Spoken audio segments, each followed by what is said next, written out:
তাপসবাবু, একটা প্রশ্ন, সেই ছাত্র রাজনীতি করার সময় থেকে আপনি এই রাস্তাগুলোতে বহুবার হেঁটেছেন, কিন্তু এই গেরুয়া উত্তরীয় পরে বিজেপির হয়ে এই প্রথম হাঁটা, কোনো আলাদা অনুভূতি? খুব ভালো লাগছে, খুব ভালো লাগছে। আমার অনেক দিন আগেই উচিত ছিল তৃণমূল ছেড়ে বিজেপিতে আসা, কিন্তু সেটা যে কোনো কারণেই হয়নি। আসলে সমস্ত কিছু তো ঠিক করে রাখেন ওপরওয়ালা, ঈশ্বর ঠিক করে রাখেন, আমরা তার উপর দিয়ে হাঁটছি মাত্র। ঈশ্বর ঠিক করে রেখেছিলেন, এটা আমি কি করি?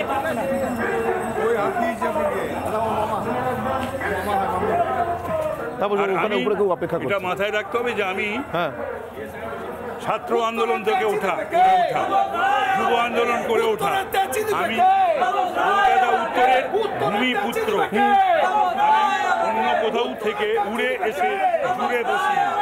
তাপসবাবু, এই উত্তর কলকাতার অলিতে গলিতে মন্দির, উত্তর কলকাতার সঙ্গে বাঙালির আধ্যাত্মিকতার খুব নিবিড় সম্পর্ক।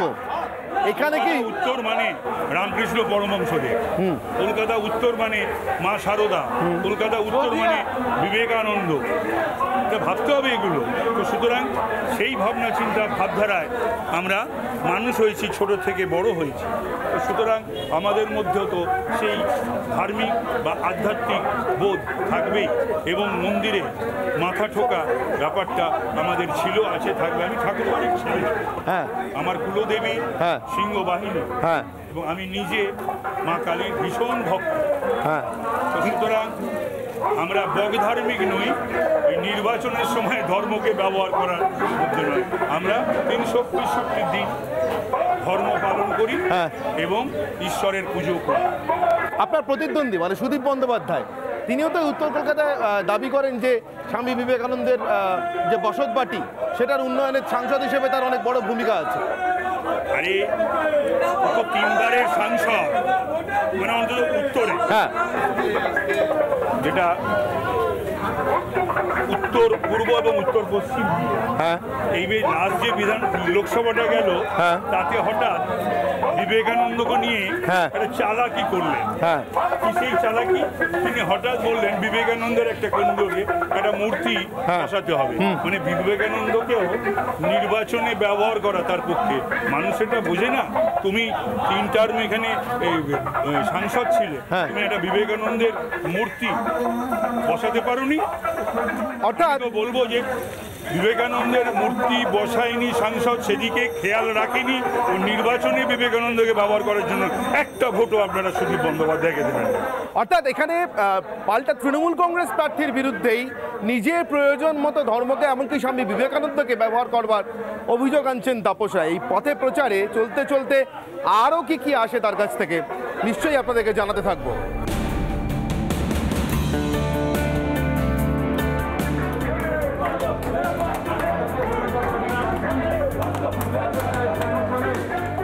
এই মুহূর্তে তাপস রায়ের প্রচার মিছিলে আমরা, আর তাপসবাবুর সঙ্গে প্রত্যেক দিনের এই প্রচার কর্মসূচিতে যিনি ছায়াসঙ্গী, যার প্রভূত দায়িত্ব সেই তমগ্ন ঘোষ, তিনিও আমার সঙ্গে রয়েছেন। আমি তমগ্নকে একটাই কথা জিজ্ঞাসা করব, বয়সে তো আপনাদের থেকে অনেকটাই প্রবীণ, কিন্তু তাপসবাবুর সঙ্গে মিছিলে পা মেলানো কতটা চ্যালেঞ্জিং? এই ফুটবল খেলতে গেলে যদি আমি এখন মারাদোনার সঙ্গে ফুটবল খেলতে নামতাম, যা হতো সেরকম হচ্ছে। তাপস কাকু যেভাবে হাঁটছে, মাঝে মধ্যে আমরা পিছিয়ে পড়ছি, আমাদের দৌড়তে হচ্ছে। এবং নির্বাচনে দেখুন, সবাই জিপে করে লোকসভা নির্বাচনে প্রচার করে। আমাদের বোধহয় একমাত্র প্রার্থী যিনি পায়ে হেঁটে পুরো প্রচার করছেন, সরু সরু গলিতে ঢুকে পড়ছেন, আর আমাদের দৌড়তে হচ্ছে তার পেছনে। আপনি দেখলেন জিপটা ওখানে রাখা, আপনাদের যে জিপটা ছিল ওখানে রাখা, উনি জিপে উঠলেনই না? না, জিপে ওঠেন না, উনি খুব কম জিপে ওঠেন, এবং বেশিরভাগটাই পদযাত্রার মাধ্যমে গলি গলিতে একদম লোকের বাড়ি বাড়ি ঢুকে পড়ছেন, বস্তির অঞ্চলে ঢুকে পড়ছেন, ওপরে উঠে পড়ছেন। এবং এই যে একটা যে সাংসদকে পেতে পারে মানুষ, এই স্বাদটা উত্তর কলকাতার মানুষ ভুলে গেছিল, এই স্বাদটা ফিরে পাচ্ছে এখন। চোখে চোখ রেখে একটা প্রশ্ন, তাপসবাবুকে পাশে দাঁড় করিয়ে, তাপসবাবু আছেন বলে দ্বিধাদ্বন্দ্ব করবেন না, এই অলির গলি তোষ্য গলিতে একজন সাংসদ পদপ্রার্থীকে ঢোকাচ্ছেন, উনি আপত্তি করছেন না? একদম নয়, উল্টে যদি না ঢোকাই তাহলে ধমক দেবে আমাকে। কেন কেন? যে বলবে কেন ঢোকালি না ওখানে, আমি যেতে চাই। ওই যে বললাম উত্তর কলকাতার এতদিনের সাংসদ, তাকে মানুষ খুঁজে পায়নি। নতুন স্বাদ, একটা ফ্লেভার পাচ্ছে। নতুন স্বাদ পেলে মানুষের যেমন এটা ভালো লাগে যে পাড়ায় সাংসদ, যিনি বর্তমান সাংসদ তার তো তোমার দেখা নাই রে, তোমার দেখা নাই, কিন্তু আমরা যাকে সাংসদ বানিয়ে নিয়ে যাব তিনি ফ্লেভারটা দিয়ে দিচ্ছেন আমি পাড়ায় পাড়ায় আছি, প্রত্যেকের বাড়িতে বাড়িতে আছি, এবং কথা দিয়ে যাচ্ছেন উনি যে জেতার পর ঠিক সমান তালে আমাদের এটা চলবে।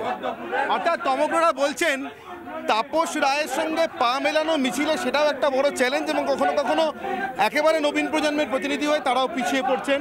পায়ে হেঁটে এই অলিগলি দস্যুগলিও ঘুরে বেরিয়ে প্রচার করাটাই তাপসবাবুর লক্ষ্য, এবং সেই লক্ষ্যে তিনি কোনো রকম আপোষ করতে রাজি নন।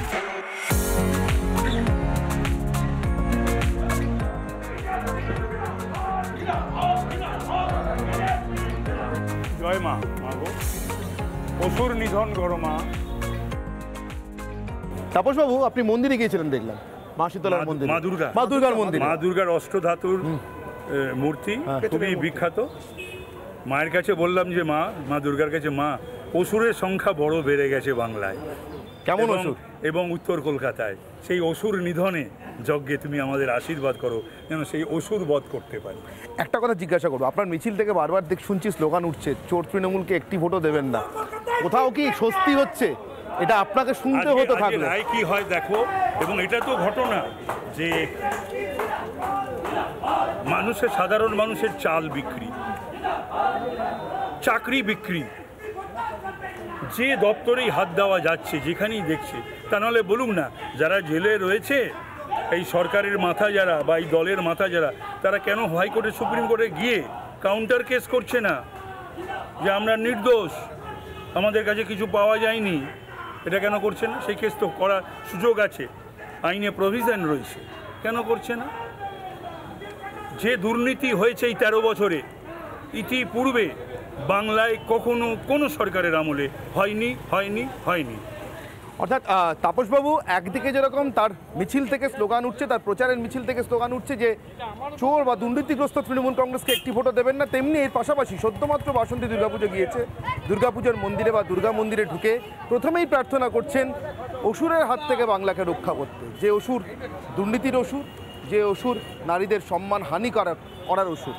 তাপসবাবুর প্রার্থনায় কি মা দুর্গা সাড়া দেবেন? চলতে চলতে দেখতে হবে।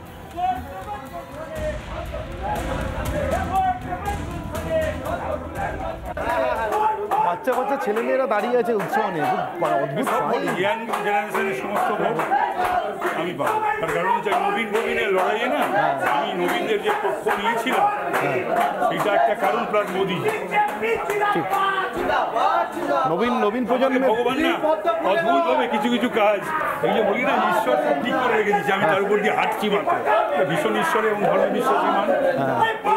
আমাকে বেশ কিছু কাজ আমি করে রেখেছি, এগুলো আজকে সব ডিভিডেন্ড পাচ্ছি, অদ্ভুত। হ্যাঁ, তার মানে এগুলো ঠাকুর আমাকে দিয়ে করিয়ে নিয়েছিল না। ঠিক এখানে তাপসবাবুকে কেন্দ্র করে চায়ের দোকানে একটা ছোট্ট ভিড় বা জমায়েত। তাপসবাবুকে কি চা খাওয়াতে চাইছিলেন? হ্যাঁ, ওনাকে চা খাওয়াতে চাইছিল। আচ্ছা, তাপসবাবু কি পূর্ব পরিচিত? পূর্ব পরিচিত। কতদিনের? অনেকদিন। মানুষ বাবু, আমি লিকার চা খাবো। তাহলে আপাতত এখানে চায়ের আয়োজন চলছে। তাপসবাবু বললেন এই চায়ের নিমন্ত্রণ তিনি ফেরাতে পারলেন না, বলেন আমি লিকার চা খাবো চিনি ছাড়া। সুতরাং এই প্রচারের মাঝখানে আপাতত একটা ছোট্ট চায়ের বিরতি, চায়ের বেঞ্চ, এখানে চায়ের দোকানের সামনে বেঞ্চে বসে একটু জিরিয়ে নেওয়া, তার সঙ্গে চা পান। আমি একটা জিনিস ভাবছিলাম এই গলিতে গলিতে আপনাকে ঢুকতে দেখে, সেটা হচ্ছে আমি কয়েকদিন আগে আপনার আগের দলের সহকর্মী সৌগতবাবু প্রচার কভার করতে গেছিলাম।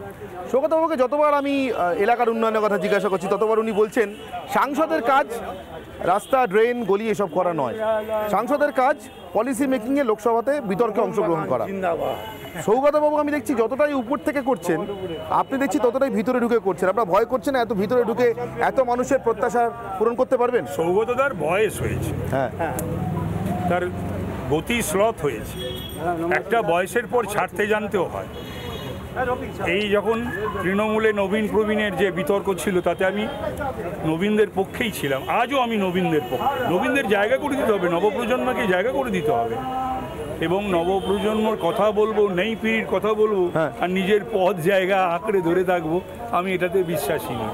তো সুতরাং সৌগতদা এবং আরও কয়েকজনের, যেমন এই উত্তরের হয়, এদের যা এজ, এদের যা বয়স এবং শারীরিক অবস্থা, যেমন আমি তো শুনেছি যে বেলে রয়েছে, সেটা তো একটা শারীরিক কারণে ভয়ঙ্কর একটা রোগ, সেটা দেখিয়ে বেলে রয়েছে।